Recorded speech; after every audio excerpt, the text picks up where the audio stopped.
আৰু যেতিয়াৰ পৰা আমাৰ বিজেপি চৰকাৰ হৈছে মই এদিনো চৰকাৰৰ ওচৰত যোৱা নাই কিন্তু মই 2016 চনৰ ভাৰতীয় জনতা পাৰ্টিৰ চেঙা সমষ্টিৰ প্ৰাৰ্থী আছিলোঁ আৰু মই তেতিয়া প্ৰতিনিধিত্ব কৰি আমাৰ খিলঞ্জীয়া সমাজৰ 95% ভোট পাইছিলোঁ যদি আপোনালোকে বিচাৰে 2016 চনত আপোনালোকে গোটেই সমীক্ষা উলিয়াই চাই মই কিজানি প্ৰথম হ'ম গোটেই অসমৰ ভিতৰত খিলঞ্জীয়াৰ 95% ভোট পোৱা ব্যক্তি সেইটোৱে মোৰ সততা আন এটা প্ৰশ্ন যদি আপুনি নিৰ্দলীয়ভাৱে প্ৰাৰ্থী হয় তেনেহ'লে আপুনি দলৰ ৰোখৰ বুলি হ'ব দলে আপোনাক নিলম্বন কৰিব মই অলপ আগতে সেইকাৰণে আপোনালোক ক'লোঁ যে আজিলৈকে মই ভাৰতীয় জনতা পাৰ্টিৰ এজন সাধাৰণ কৰ্মী কিন্তু হয়তো এইখিনিৰ পিছত কি হ'ব যে তেওঁ মোক নিলম্বন কৰা হ'ল আৰু সেইকাৰণে মই কৈছোঁ যে কিছুদিন পিছত হয়তো মই নিলম্বিত প্ৰাৰ্থী হ'ম নিলম্বিত ব্যক্তি হ'ম যে ভাৰতীয় জনতা পাৰ্টিৰ পৰা গুণজিৎ অধিকাৰীক 6 বছৰৰ কাৰণে নিলম্বন কৰা হৈছে আপুনি নিৰ্দলীয়ভাৱে নিজকে প্ৰক্ষেপ কৰিব বিচাৰিছে আপুনি কোনো ধৰণৰ দলৰ লগত আপুনি যোগাযোগ কৰা নাছিল নেকি প্ৰাৰ্থিত্ব বিচাৰি নাই কোনো দলৰ লগত যোগাযোগ কৰা নাই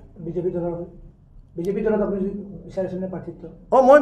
অবভিয়াছলি বিচাৰিছোঁ আপুনি আবেদন কৰিছিল নে আবেদন মই মৌখিকভাৱে সংগঠন মন্ত্ৰীৰ লগত কথা পাতিছিলোঁ কিন্তু আমাৰ আবেদনৰ কাৰণে কোনো ধৰণৰ সূচনা দিয়া হোৱা নাছিল তাৰ আগতে কিন্তু পৰিকল্পিতভাৱে এইটো অসম গণ পৰিষদক দিম বুলি তেওঁলোকে মঞ্চস্থ কৰি থৈ দিছিলে আৰু সেইটো কাৰণে জাপি পেলাই তেওঁলোকক দিছে আপুনি ইয়াৰ পূৰ্বেও আপুনি ভাৰতীয় জনতা পাৰ্টিৰ প্ৰাৰ্থী হিচাপে আপুনি বেনাৰ লগাই দিছিল হয় হয় মানে অভাৰ কনফিডেন্ট আছিল নে আপুনি যে টিকটটো পাব চাওক মই দলৰ এজন নিষ্ঠাৱান কৰ্মী আৰু মই আপোনালোকক কৈছোঁ যে মই ৰাষ্ট্ৰীয় সংগঠন এটাৰো সাধাৰণ কৰ্মী আৰু তেওঁলোকৰ সুবাদতে মই ভাবিছিলোঁ যিহেতুকে তেওঁলোকৰ পৰোক্ষ নিৰ্দেশত মই কাম কৰি আছিলোঁ মৌখিক নিৰ্দেশত মই কাম কৰি আছিলোঁ গতিকে মই ভাবিছিলোঁ আৰু সেই ক্ষেত্ৰত মই প্ৰাৰ্থিত্ব প্ৰত্যাশী অকল সেইটোৱে নহয় যে মোৰ সেইখিনি নিজৰো ওপৰত কনফিডেন্স আছে আৰু মই যোগ্য মই নিজে ভাবোঁ বিজেপি দলত আছে হয় মই এতিয়াও আছোঁ দলত আমি গম পাইছোঁ যে আপুনি নিৰ্দলীয় প্ৰাৰ্থী হিচাপে এইবাৰ বৰপেটা লোকসভা সমষ্টিৰ প্ৰাৰ্থিত্ব আপুনি বিচাৰিব বা আপুনি দিব মই আশা কৰিছোঁ মই নিৰ্দলীয় প্ৰাৰ্থী হ'ম আপুনি ভোটাৰ ৰাইজক কেনেদৰে তেওঁলোকৰ আশা আকাংক্ষা কেনেদৰে আপুনি পূৰণ কৰিব পাৰিব চাওক নিৰ্দলীয় প্ৰাৰ্থী হিচাপে কাৰণ মই এই পেছাদাৰী ৰাজনীতিক নহয় মই এটা উদ্দেশ্য আগত ৰাখিহে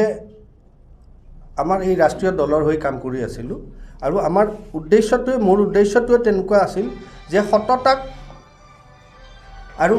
নীতিগত আদৰ্শক দলীয় যি নীতিগত আদৰ্শ এইখিনিক সন্মুখত ৰাখি কাম কৰাৰ আগ্ৰহ এটা আছিল আৰু সেইটো কাৰণতহে মই এই ৰাজনীতিৰ পথাৰখনত আহিছোঁ যিহেতুকে এই সুবিধাটোৰ পৰা বিৰত হ'লোঁ ৰাইজ যথেষ্ট আগ্ৰহী ভাৰতীয় জনতা পাৰ্টিক ভোট দিবৰ কাৰণে তৎসত্ত্বেও সাংগঠনিকভাৱে ভিত্তি নথকা এটা দলক জাপি দিয়া হ'ল বৰপেটা লোকসভাটো আৰু ইয়াত সমগ্ৰ ৰাইজ ক্ষোভিত হৈছে অশান্তিত ভুগিছে আৰু ৰাজনৈতিকভাৱে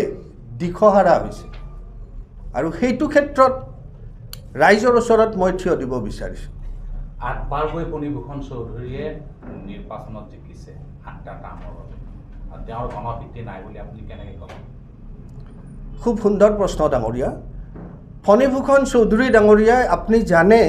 যে প্ৰথমটো টাৰ্মত ভাৰতীয় জনতা পাৰ্টিৰ লগত যেতিয়া সন্মিলিত চৰকাৰত তেখেতে যোগান বিভাগৰ মন্ত্ৰী আছিলে আপোনালোকে ক'ব পাৰিবনে যোগান মন্ত্ৰী হৈ থাকোঁতে কোনকেইখন ডিষ্ট্ৰিক্টত তেওঁ গৈ বুজ লৈছিলে যোগান বিভাগত ক'ত কি অসুবিধা হৈছিল তেতিয়াওতো বানপানী হৈছিলে আৰু কিবা কিবি অসুবিধা আছিল আৰু তেখেতে সেই কেবিনেট পদটো এৰিব লগা কিয় হ'ল ঠেক গণ্ডিৰ এটা প্ৰজাতিক এটা জাতিক তেওঁ প্ৰতিনিধিত্ব কৰিছে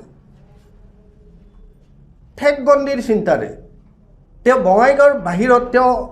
বেলেগতো কেতিয়াও ওলাই অহা নাই, তেওঁ কৰিব পৰা নাই।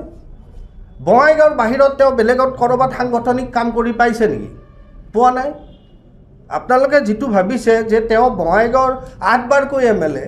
তো তেওঁ কেবিনেটটো কিয় চলাব নোৱাৰিলে যোগান বিভাগৰ? মন্ত্ৰিত্বটো তেওঁ কিয় গোটেই পূৰ্ণ কৰিব নোৱাৰিলে? কাৰণ তেওঁ সক্ষম নহয়। আৰু যিজন মানুহে কান্দি কান্দি কৈছে মই পাতিম, মোক দলে জাপি দিছে, মই হ'ব লাগিব, হোৱাট ইজ দিছ? এই মানুহজনে আমাৰ এই নামনি অসমক প্ৰতিনিধিত্ব কৰিব। আমি কি চব ভেড়াৰ দল? আমাৰ মন মগজু নাই, আমাৰ ইয়াত বৌদ্ধিক মহল নাই। আমি সেইসকলৰ ওচৰত আমাৰ প্ৰতিনিধি পঠিয়াইছোঁ। চাওক, দিল্লীত আমাক বাহবা দিব, ইয়া আসাম কা আদমি হবে।